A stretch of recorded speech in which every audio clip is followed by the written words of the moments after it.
I come from upstate New York, and it's a predominantly white suburban area. And I think a lot of other Asian American students at Duke come from similar backgrounds where they were maybe one of a couple Asian families in the neighborhood. So just like growing up, I didn't really take that much pride in my ethnicity or my race. And then coming to Duke University, all of a sudden I see so many Asian students, Asian internationals, and Asian Americans, and having the opportunity to, complain about your parents to someone or like talk about food that you like is so nice. And then the step after that is to say, well, all of us as Asian Americans, how do we sort of get together and push for things that we want? Or how do we exercise our own voice, Ahead and do it. Once you start having these conversations on campus, that's when we start, gaining strength as a movement. I've grown up in a lot of different places, and I think that the context is very important as to how you're treated as an Asian American. If identity is composed of how you self-identify as well as how other people identify you, that has changed for me several times throughout the past couple of years. South Carolina.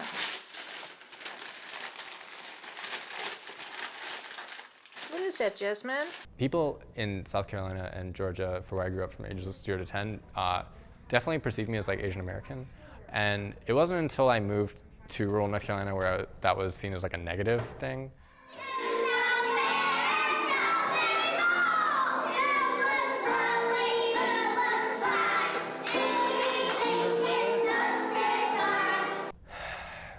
My perception changed a lot of what it meant to be Asian American there by the oppression and judgment that I faced. And then moving on to high school and college, when I was growing up in spaces that had more Asian American people, I was perceived as more white, less Asian, less authentically Asian. And I think not until recently people have seen my representation of Asianness within the community as a mixed race person, with that being, a holistically different identity by itself. I think growing up as an Asian American was a very distinct experience because I grew up in the South. So I grew up in the suburbs of Atlanta. And so growing up there, my first elementary school, so I went to 2 elementary schools. My first elementary school, I was one of 3 people of color in my entire school. Back then I was really, really timid because I didn't ever see myself in my peers or my teachers at all. So there was a tremendous lack of Asian American representation just in my community, but more so I was surrounded by white culture, and so that was something that I tried to feed into because I really wanted to be like them, more so than I ever knew at the time. It wasn't really until I kind of reflected back on it did I realize, oh, I really just wanted to be white because that's what I thought was normal and that's what I thought would, get you places in life in general, which is, to an extent true. I did a lot of reflection and introspection and thought a lot about what my identity means to me and how my multiculturalism and my heritage kind of shapes the person I am. And that's when I realized I need to start, or not I need to start, but I want to start becoming more involved in Asian American organizations on campus. My perspective over kind of empowering people, or at least bringing people into the conversation, is to educate people and to raise awareness. And so for me, I'm always learning. There are always issues that I'm learning about. For example, the other day, I don't know if you follow Kendrick Lamar, but Kendrick Lamar, in his recent album, he refers to himself as Kung Fu Kenny, which is a really interesting, alter ego that this rapper has embraced. So recently at his Coachella performance, he debuted this film, which is very interesting. It follows a lot of the Chinese culture, kung fu film style, and it kind of caricaturizes a lot of the Chinese people. So basically the film is about him as Kung Fu Kenny, and he's wearing the traditional Chinese clothing, and then at one point during the performance he brings on ninjas and sumo wrestlers, which is not Chinese, so that in and of itself is kind of inherently problematic. I'm part of this organization called AAA. It's Asian American Alliance. One of our biggest movements, I guess, or one of our biggest goals right now that we're working towards is getting an Asian American Studies curriculum on campus. Who do we want here? We as Asian Americans have a strong political presence, or our political presence can get stronger, so that's what we're trying to do, to sort of learn about our own political power and what exercising that looks like. And instead of going to class, they had their own, like, they called it Malcolm X Liberation University. They basically had their own, like, academic programming where they literally had, like, classes led by different faculty and different students, like, all day long, and they had, like, an alternative schedule, and all these students would go to Liberation University instead of Duke University. And that was actually really, really powerful, because it was like a strike, and it was, like, disrupting the actual work of the university, but it was also saying, like, the reason for this is because we're not actually getting the education that we need, and actually we're the best people to provide our own education. You know, some people are like, oh, does it really matter having Asian American studies, having ethnic studies? And I think, yeah, it does. The argument that Asians and Asian Americans are the same or have the same needs and need the same resources is like a pretty preposterous idea. Honestly, it's like kind of arguing that people in Nigeria are the same as black folks in the Bronx, or that if you're from Europe, and so like if you're white in America, then you have the same needs as people that are in Poland or in England or France, because you're white, right? So like whiteness is supposed to come from Europe, like Western Europe, so like why would you need any different resources than exchange students from like Germany? Asians have completely different experiences growing up in Asia than I did growing up in southern, like suburban North Carolina. I've been involved with the Asian American community for the past 3 years I've been here, and I recently just started my own group for mixed Asian American students at UNC. MASH is a group for mixed Asian American identifying students.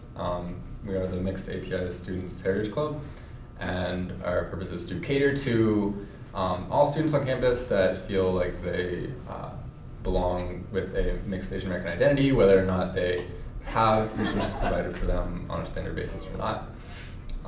Because to uphold that community and uplift it, as well as to provide resources for the rest of the Carolina community to understand and have discussion on mixed race and mixed identities. My favorite question is like, oh, why isn't there like a white students association? And that's because like every association is like a white students association. Like you don't need to feel like you belong to a culture if like everyone, if 70% of the people there look like you already. So I think for me more recently, being able to create a space that catered to an Asian American people socially, that was able to foster and help cultivate a strong sense of belonging, safety, comfortableness. That's what I've been focused on more recently.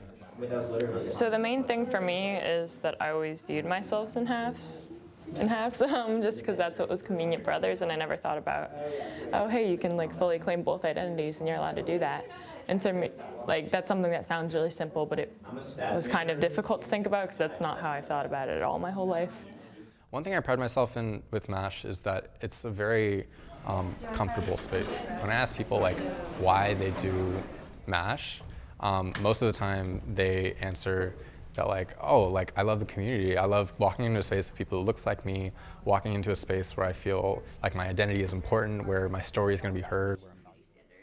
So when white culture thinks about Asian girls, I think specifically they imagine somebody who's kind of small and petite and quiet. And then there's just the general, like there's an entirely complicated, convoluted history of like colonialism, imperialism that goes back to talking about how women are like supposed to be submissive, but then there's also the like sexual nature of Asian women. To the boy who thought him being white meant him being right. Ask me again where I'm from. Maybe this time when I say Atlanta, you'll hear me even though you put me on mute when I said Georgia, Duluth, South Carolina. I stood in school and pledged allegiance to the flag of the United States of America, but instead you created your own subtitles, scripted me lines in a language more foreign to you foreign to me than Chinese is to you. 你听得懂我说的话吗? Ask me again where I'm from, because while you can't hear the words I say, I can hear you when you say, but no, where are you really from? I hear, but no, you can't really be from here. I hear, but no, you're too Asian to be American, too yellow, too chinky, too Oriental, too Chinese, too Asian, because we're all the same, right? Golden girls with almond eyes ready for your consumption, a life prepared for submission. Do you know that a chink is not a gook, is not a zipper head? Do you know that I am not your fantasy just because you like my ethnicity? You tell me it's okay that I was born in the States. I'll still be your Madam Butterfly, Miss Saigon, Dragon Lady, Geisha Girl, Ching Chong, China Doll. But every time I hear you say yellow fever, I hear yellow peril. Let me tell you about Hooker Hill. Woman traded for cigarettes in the back corner of a military base. Let me tell you about how it feels to be worth 2 smokes. But at least after you inhale a cigarette, it gets to disappear, evaporate into the night sky. At least after you inhale a cigarette, it gets to forget. Let me tell you about shack jobs. Let me tell you about Saigon's brothels. Let me tell you about the War Brides Act. Let me tell you about my history. My name is Yang Kaili.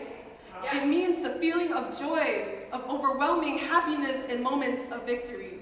But when you think you have conquered my body, you are not victorious. You are a colonialist, ready to repeat the history of the white man. You are an imperialist, ready to use force to get whatever you want. But let me tell you about myself. I am not yours to take. I am not yours to fetishize. I am not yours to love. I am not yours.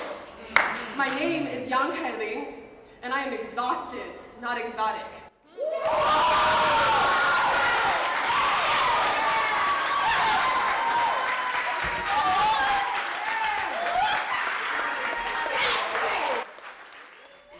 People always think about Asian American activism and they don't think that it's a real movement that's happening just because of the general nature of, oh, Asian people are quiet and they are this model minority. So people think about Asian American communities and they think, oh, these people are very, submissive and they really have done a great job integrating into the American culture. But usually when people say American culture, they mean the white culture that is very, very dominant in America.